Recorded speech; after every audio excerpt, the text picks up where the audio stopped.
Cansado de palavras é o tema de hoje.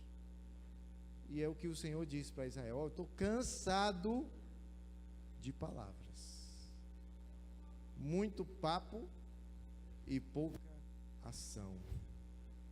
Estou cansado disso. Vamos ler Malaquias capítulo 2, que diz assim: e agora essa advertência é para vocês, ó sacerdotes. Quem são os sacerdotes? Todos nós. Sacerdócio real. Se vocês não derem ouvidos e não se dispuserem a honrar o meu nome, diz o Senhor dos Exércitos, lançarei maldição sobre vocês e até amaldiçoarei as suas bênçãos. Aliás, já as amaldiçoei, porque vocês não me honraram ou não me honram de coração. Por causa de vocês eu vou destruir a sua descendência, esfregarei na cara de vocês os excrementos dos animais oferecidos em sacrifício em suas festas, e lançarei vocês fora, juntamente com os excrementos. Então vocês saberão que fui eu que lhes dei esta advertência, para que a minha aliança com Levi fosse mantida, diz o Senhor dos Exércitos. A minha aliança com ele foi uma aliança de vida e de paz, que de fato lhe dei para que me temesse. Ele me temeu e tremeu diante do meu nome. A verdadeira lei estava em sua boca, e nenhuma falsidade achou-se em seus lábios. Ele andou comigo em paz e retidão, e desviou muitos do pecado. Porque os lábios do sacerdote devem guardar o conhecimento, e da sua boca todos esperam a instrução da lei, porque ele é o mensageiro do Senhor dos Exércitos. Mas vocês se desviaram do caminho e pelo seu ensino causaram a queda de muita gente. Vocês quebraram a aliança de Levi, diz o Senhor dos Exércitos. Por isso eu fiz que fossem desprezados e humilhados diante de todo o povo, porque vocês não seguem os meus caminhos, mas são parciais quando ensinam a lei. Não temos todos o mesmo Pai? Não fomos todos criados pelo mesmo Deus? Por que será então que quebramos a aliança dos nossos antepassados, sendo fiéis uns com os outros? Judá tem sido infiel. Uma coisa repugnante foi cometida em Israel e em Jerusalém. Judá desonrou o santuário que o Senhor ama. Homens casaram-se com mulheres que adoram deuses estrangeiros. Que o Senhor lance fora das tendas de Jacó o homem que faz isso, seja ele quem for, mesmo que esteja fazendo ou trazendo ofertas ao Senhor dos Exércitos. Há outra coisa que vocês dizem: enchem de lágrimas o altar do Senhor, choram e gemem, porque Ele já não dá atenção às suas ofertas, nem as aceita com prazer. E vocês ainda perguntam: por quê? É porque o Senhor é testemunha entre você e a mulher da sua mocidade, pois você não cumpriu a sua promessa de fidelidade, embora ela fosse a sua companheira, a mulher do seu acordo matrimonial. Não foi o Senhor que o fez, ou que os fez um só? Um corpo, e em espírito eles lhe pertencem. E por que um só? Porque ele desejava uma descendência consagrada. Portanto, tenham cuidado, ninguém seja infiel à mulher da sua mocidade. Eu odeio o divórcio, diz o Senhor, o Deus de Israel, e o homem que se cobre de violência como se cobre de roupas, diz o Senhor dos Exércitos. Por isso tenham bom senso, não sejam infiéis. Vocês têm cansado o Senhor com suas palavras. Como o temos cansado? Vocês ainda perguntam. Quando dizem: Todos que fazem o mal são bons aos olhos do Senhor, e Ele se agrada deles. E também quando perguntam: onde está o Deus da justiça? Se vocês não derem ouvidos e não se dispuserem a honrar o meu nome, diz o Senhor dos Exércitos, eu os amaldiçoarei. É o começo do texto, lá no versículo 1. Dura profecia, dura palavra, difícil de ouvir, difícil de ler e mais difícil de pregar, mas é a palavra, eu não posso fugir dela. E esse negócio de pregação expositiva, onde vamos entendendo e estudando cada versículo de cada capítulo de cada livro da Bíblia, numa sequência, nos faz passar por toda a Escritura, porque o Senhor, Ele nos ama. Já dissemos na semana passada, e a primeira coisa que Ele disse em Malaquias, Ele disse: olha, eu sempre os amei. Que coisa maravilhosa, o Senhor disse logo no início, mas depois Ele disse assim: agora aguente, eu sempre os amei, mas eu não vou deixar de falar a verdade. Eu sempre os amei, mas eu sempre vou tratar vocês com justiça. E esse Deus que nos trata com amor é o mesmo que nos quer com a vida transformada. E não há vida transformada, não há vida edificada, não há vida que desenvolva, se não receber do Senhor a instrução correta. Não é verdade? Amém? Se seu pai e sua mãe só passarem ou só tiverem passado a mão na sua cabeça, certamente você terá desvios muito claros de comportamento. Se você nunca recebeu um não na sua vida, certamente você vai ser meio que indisciplinado, vai ter problemas. Precisa receber instrução, disciplina e correção.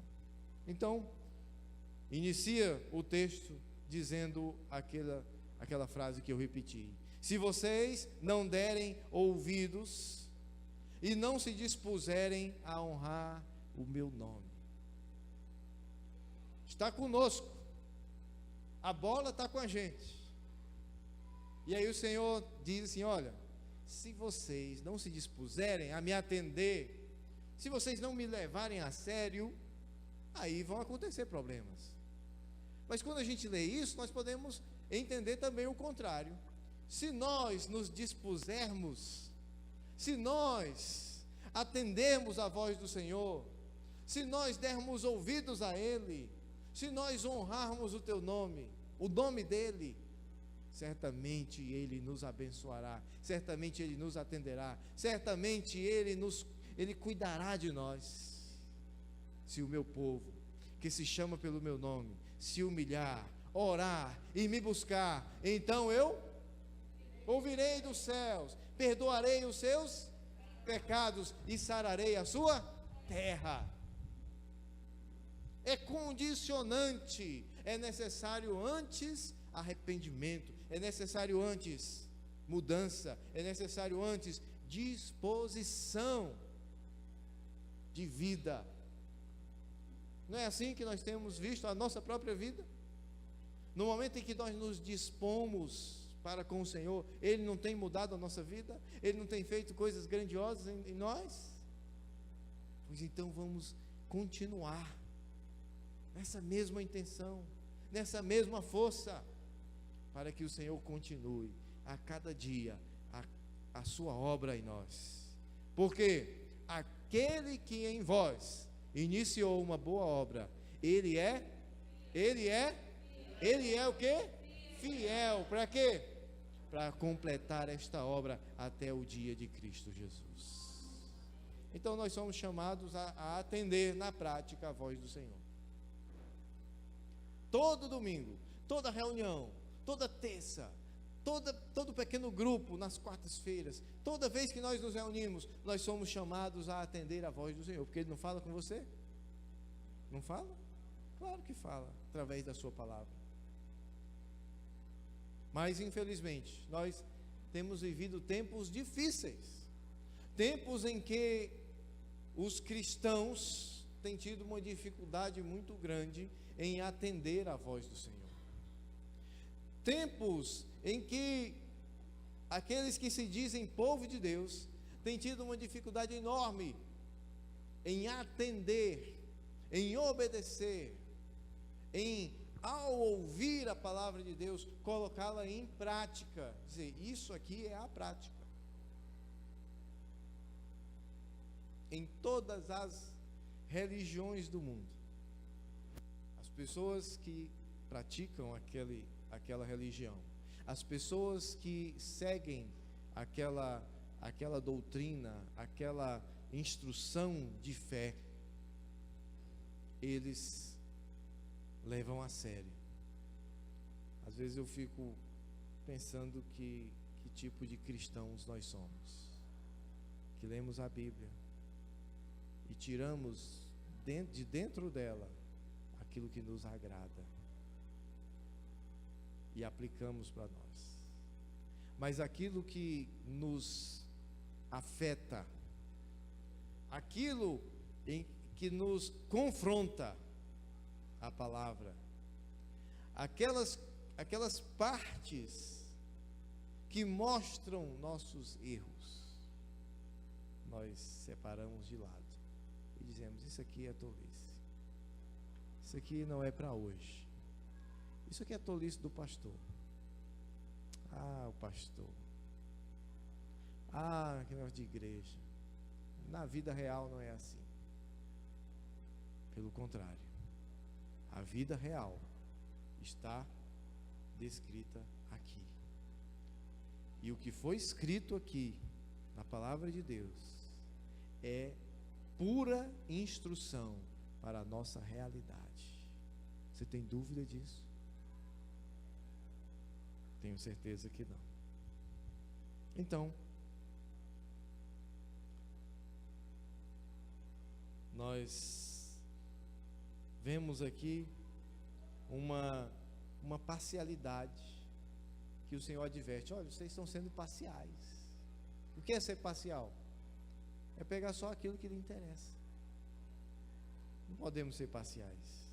Temos que ser completos. E aí eu separei aqui para a nossa meditação hoje cinco ensinamentos que tem mais de 2.500 anos que esse livro foi escrito,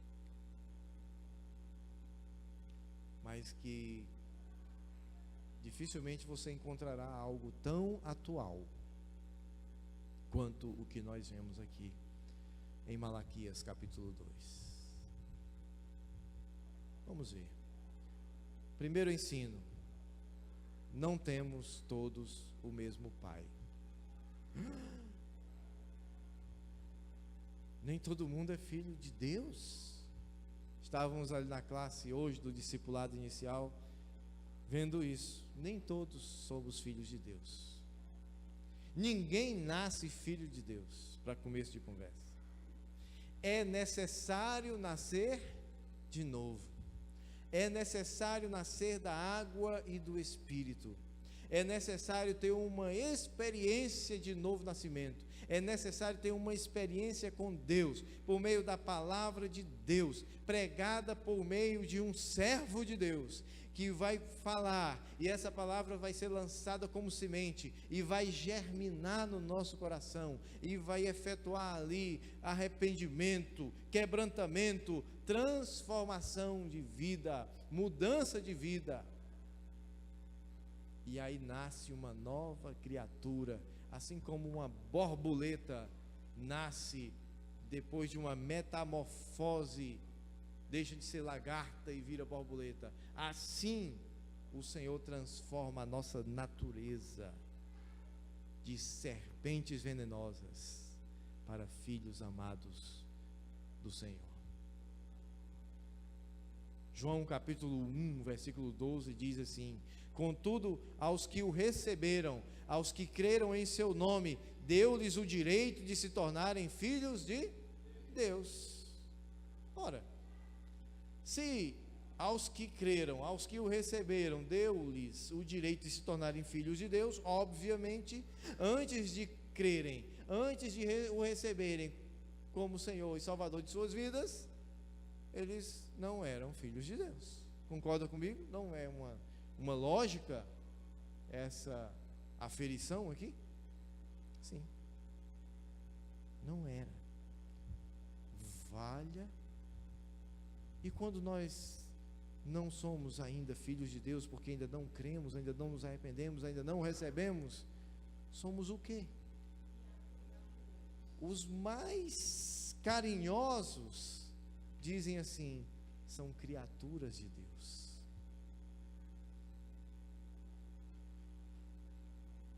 Mas pessoas como Jesus e como o apóstolo Paulo, ao escreverem, ao falarem das Escrituras e o que está relatado, eles vão usar termos um pouco mais fortes.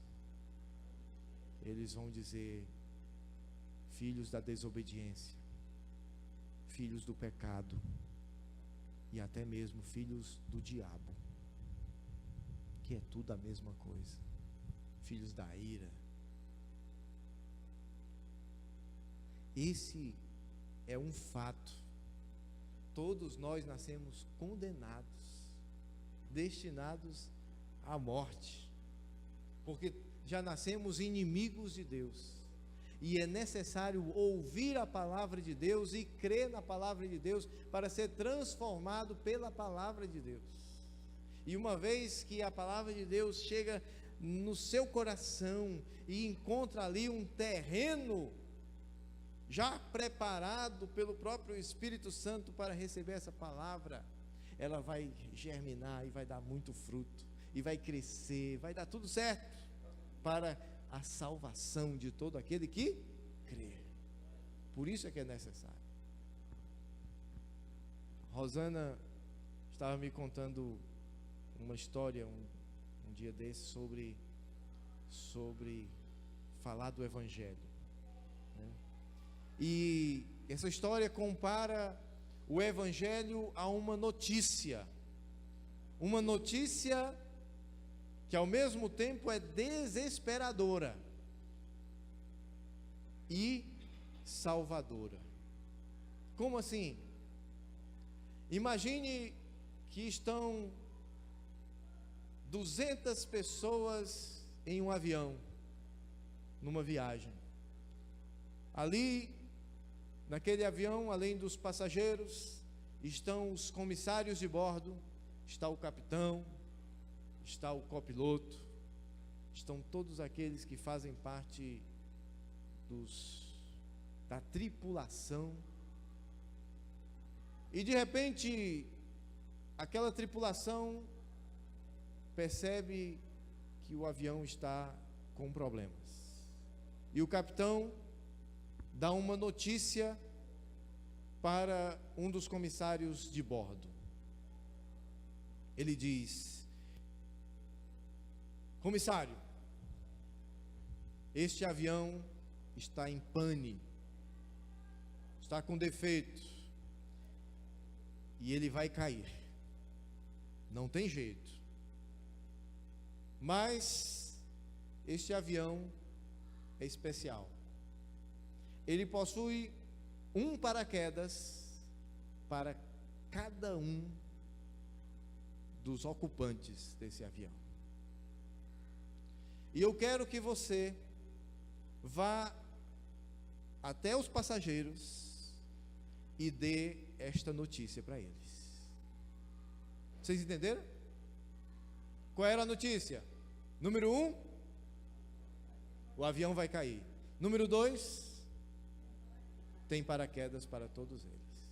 Então, ali sai o comissário, sai da cabine de comando e vai até os passageiros. Mas o comissário tem duas opções. Vamos para a primeira opção. O comissário, ao olhar para aquele tubo enorme que é o avião, cadeiras atrás de cadeiras, está lotado, são 200 pessoas ali. Ele olha para aquelas pessoas e ele diz: elas vão entrar em pânico. E ele chega muito cuidadosamente e ele não diz toda a verdade. Ele apenas chega com uma mochila e diz: por favor, coloque esse paraquedas. E a pessoa olha e diz: mas esse paraquedas é muito ruim, é desconfortável, eu não quero usar paraquedas, eu estou viajando aqui no avião, está boa a poltrona. Diz: não, por favor, coloque o paraquedas. Por favor, coloque o paraquedas. E ninguém entende por quê. Porque ele só quer dizer a solução, mas ele não quer afirmar qual é o problema. Então ninguém vai querer usar aquele paraquedas, a não ser eu, porque eu tenho medo de avião. Se um comissário de bordo me oferecer um paraquedas, eu peço logo o segundo. Me dê 2. Vou botar um aqui na frente e outro atrás. Percebendo que não estava sendo feito um bom trabalho, o capitão envia o segundo comissário. Você me permite aqui as alterações da história. Ele diz: olha, eu estou vendo que não está sendo bem feito o trabalho. Vá lá e fale do jeito que eu estou lhe dizendo, imediatamente. E então aquele segundo comissário chega e diz o seguinte: minha gente, eu tenho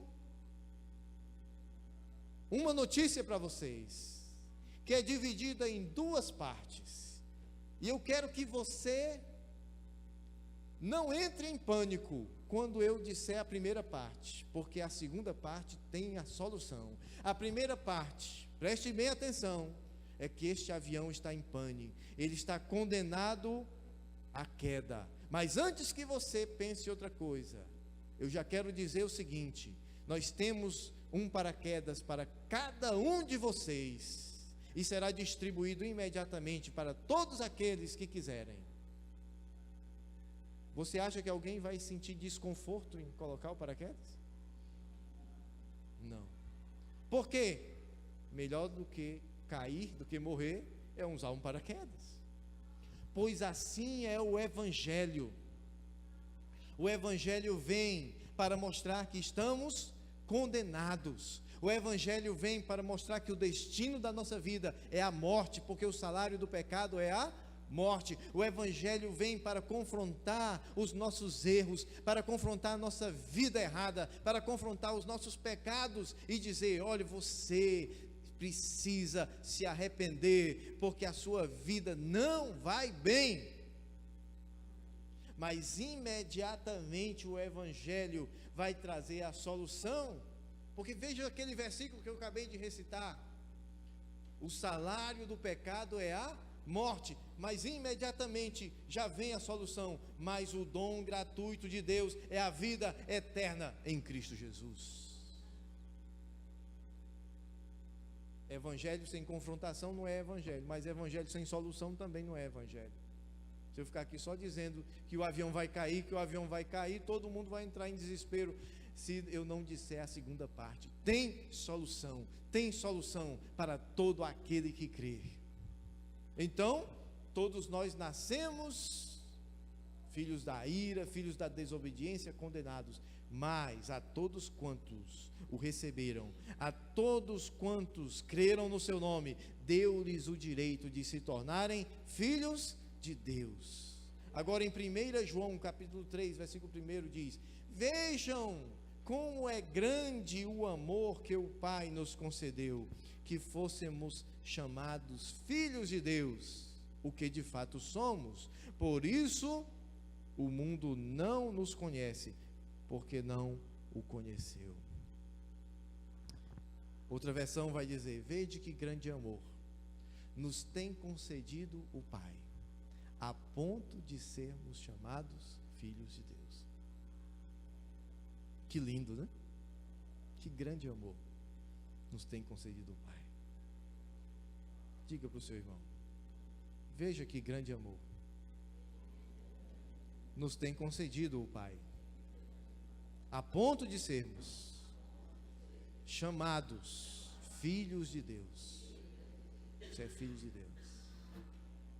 Aleluia. Segundo, uma vez filhos, ele requer exclusividade de nós. Ele nos quer só para Ele. Ele não divide essa paternidade com ninguém. Ele não divide a propriedade com ninguém. Somos somente dele. E ele expõe isso quando ele diz: olha, os homens de vocês aí andaram se casando com mulheres que adoram deuses estrangeiros. Por isso vocês profanam o templo. Que templo? O templo. O templo do Espírito somos nós. Quando nós misturamos a nossa vida com o mundo, com o que não presta, com o que é pecado.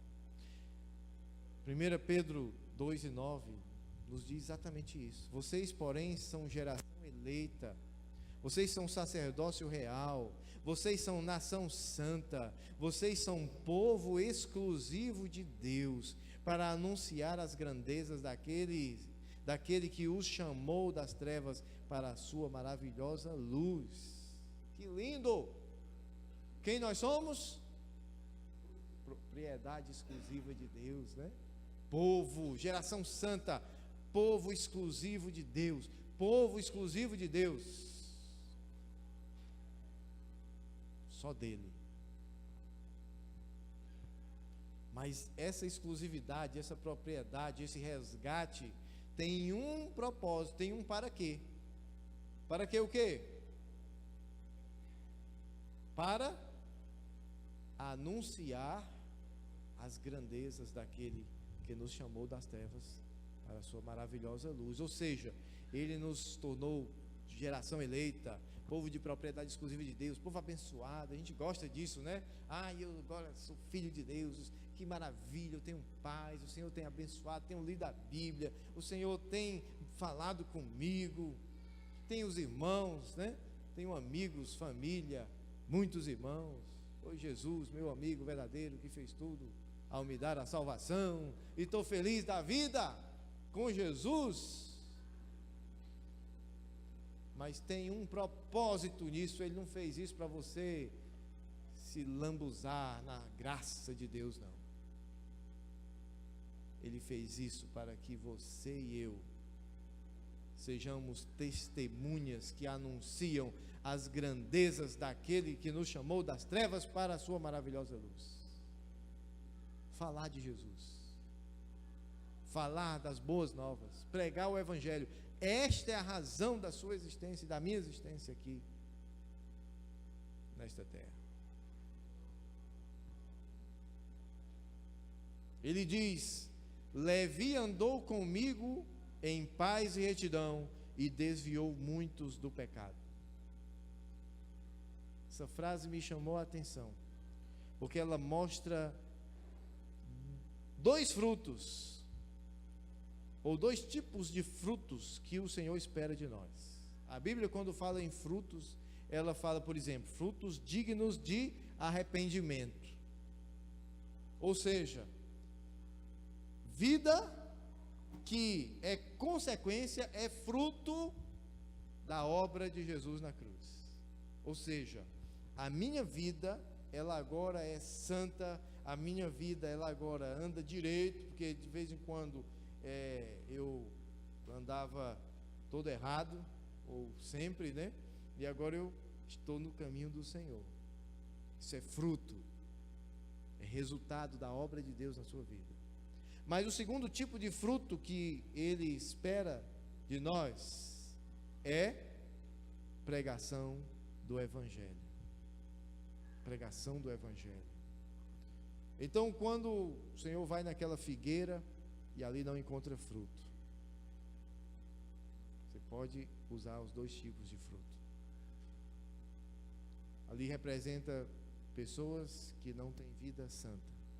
E também representa pessoas que não pregam o Evangelho. Quando o Senhor em João 15 fala que os ramos que não dão frutos, né, ele vai, corta, para não atrapalhar a vida de quem está dando fruto. Você pode trazer para a realidade dos dois tipos de fruto: vida santa e pregação do Evangelho. O Senhor espera frutos de nós. Você tem dado fruto?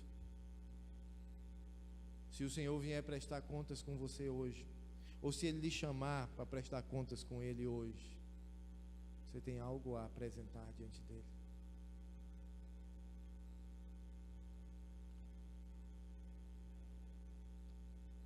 Os lábios do sacerdote devem guardar o conhecimento, e da sua boca todos esperam a instrução na lei, porque ele é o mensageiro do Senhor dos Exércitos.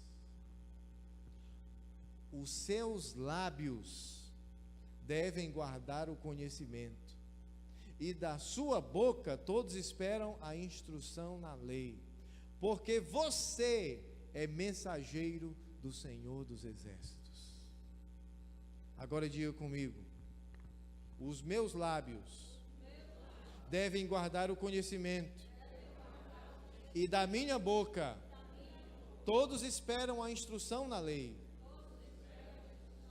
porque eu sou mensageiro do Senhor dos Exércitos. Então, quando vier uma pessoa, Ana Célia, falar com você e perguntar assim: me dê uma notícia boa, Ana Célia, o que você vai dizer? A sua boca guarda conhecimento, e todos esperam de você a instrução na palavra de Deus. Fale a palavra de Deus. Há 2 sábados atrás, o irmão Uziel esteve trazendo uma palavra muito boa aqui. Ele disse que a diretora da escola onde ele trabalha chegou para ele e diga: Uziel, me dê uma notícia boa, que hoje o negócio está difícil. E ele parou para pensar e disse: Jesus morreu na cruz para nos salvar. Você sabia que na mesma semana uma pessoa veio e chegou e disse: gente, me deu uma notícia boa? E eu me lembrei do que ele disse, e eu falei a mesma coisa. Ele disse: olha, a notícia boa é Jesus. E quando alguém perguntar para você: por favor, me dê uma notícia boa, qual será a sua resposta? Jesus. Terceiro ensinamento aí: ele valoriza a fidelidade. Diga, ele valoriza a fidelidade. E vocês ainda perguntam, por quê? Eu acho legal porque esses meninos aqui, ou meninos bons, né? Esse povo de Israel aqui da época, o pessoal tão inocente, né? Eu não sei nem por que o Senhor está dizendo isso, se a gente está fazendo tudo certinho, né?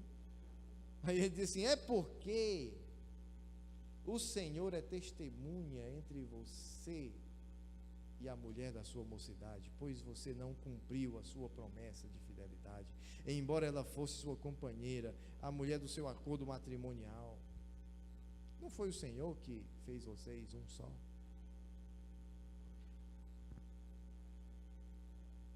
Não foi o Senhor que fez vocês um só?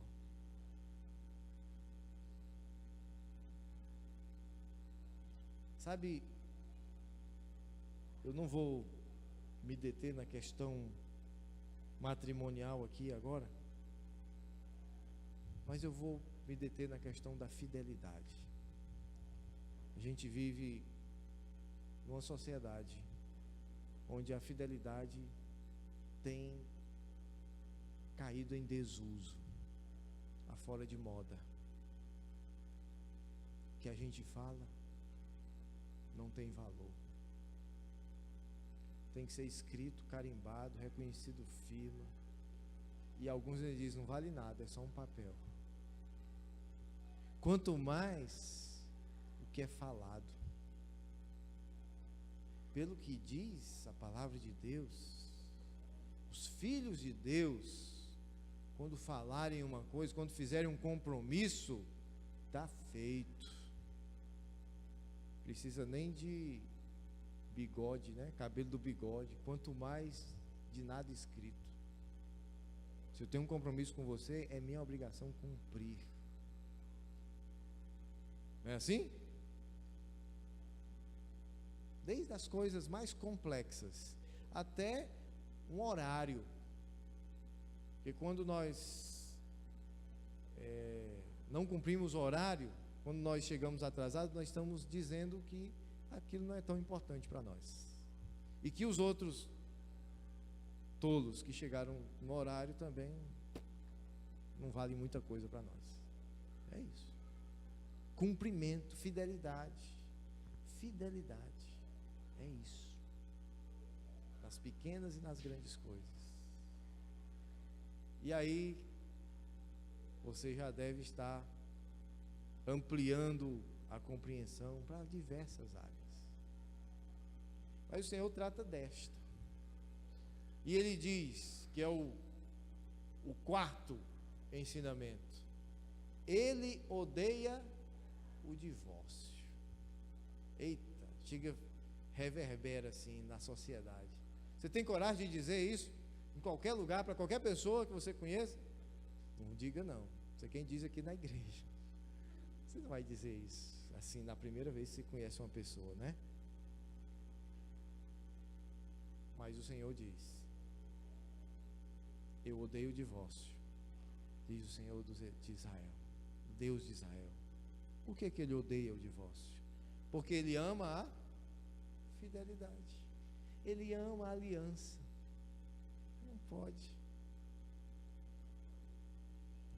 Não estou dizendo que não aconteçam situações na nossa vida em que faliu, não deu certo, separaram-se.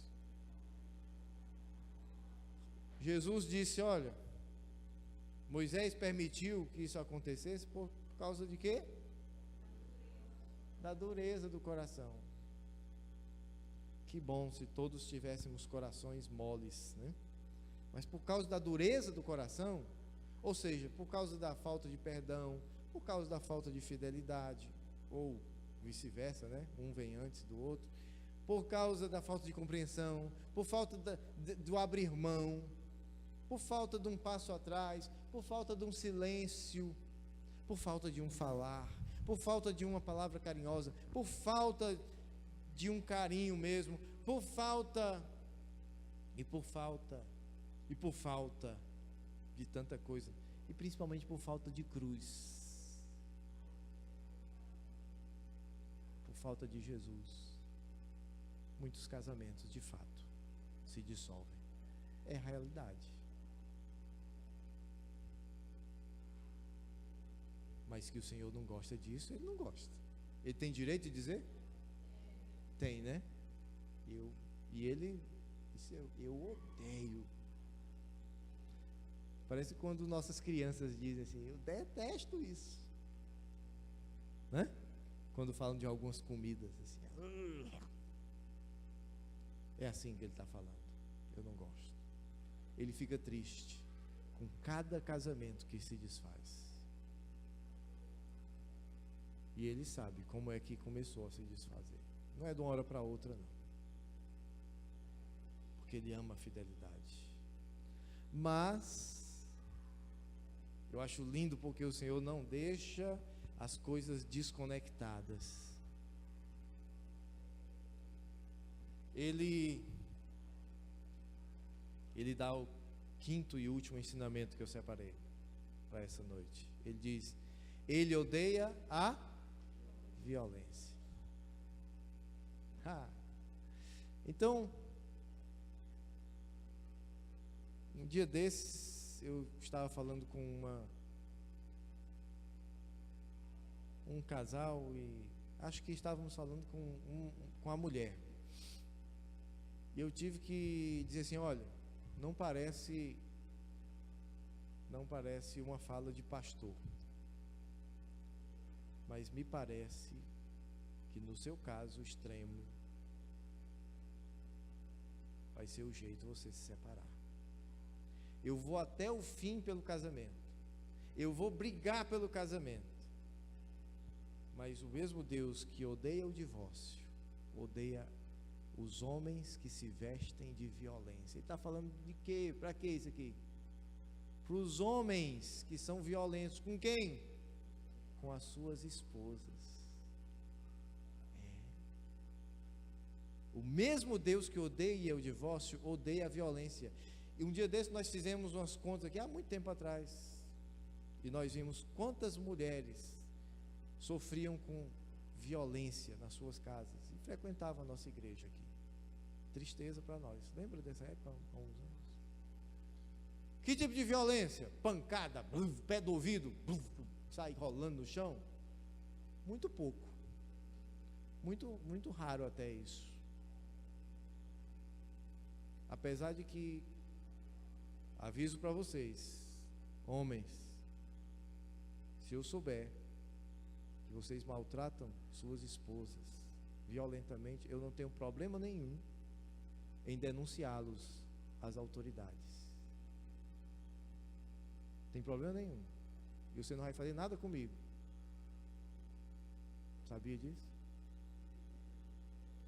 Então andem na linha, porque eu vou tranquilamente em qualquer delegacia e ao juiz. Está fora?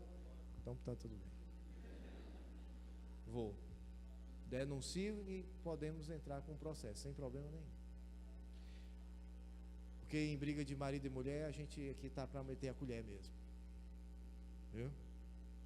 Garfo, faca, a gente pede tudo. Faca não, que pode ser que use na briga, né? Maridos violentos. A violência física, todo mundo vê, né? E a violência emocional, que muitos praticam, com exigências inexigíveis, com exigências que colocam aquela mulher com a sua estima detonada.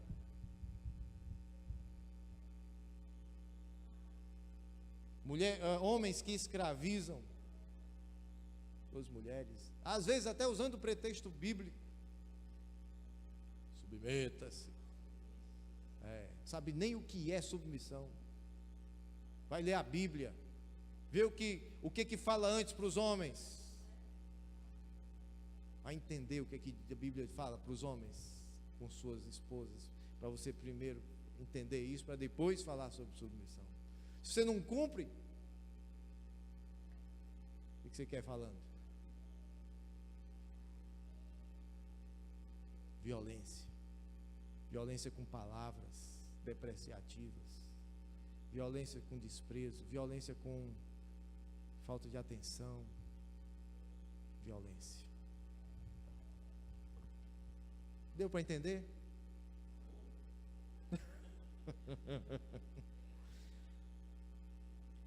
Vamos ficar em pé.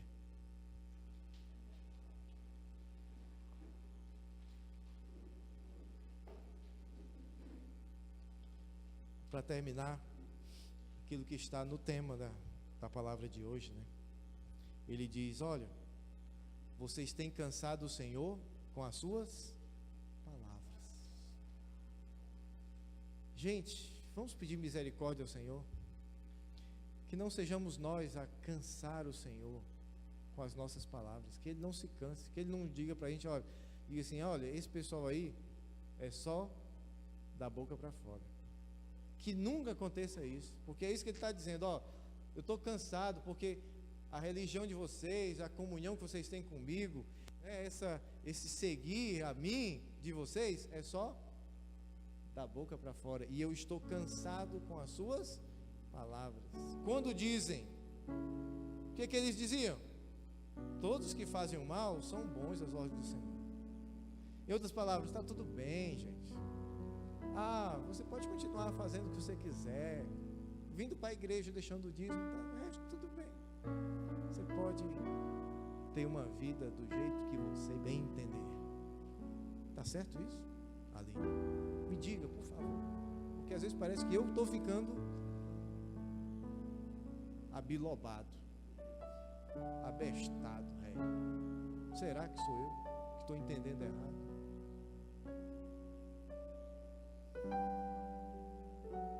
E ele diz assim, eles diziam, né? Deus se agrada deles. Mas tudo bem, você pode fazer o mesmo. Não, porque o Senhor continua o mesmo. O Deus de Malaquias é o nosso Deus. Eu não sei quantos membros teremos depois dessa palavra, mas eu sei que aqueles que atendem a palavra do Senhor são os que Ele quer. São os que Ele quer. Curve a sua cabeça. Vamos orar ao Senhor.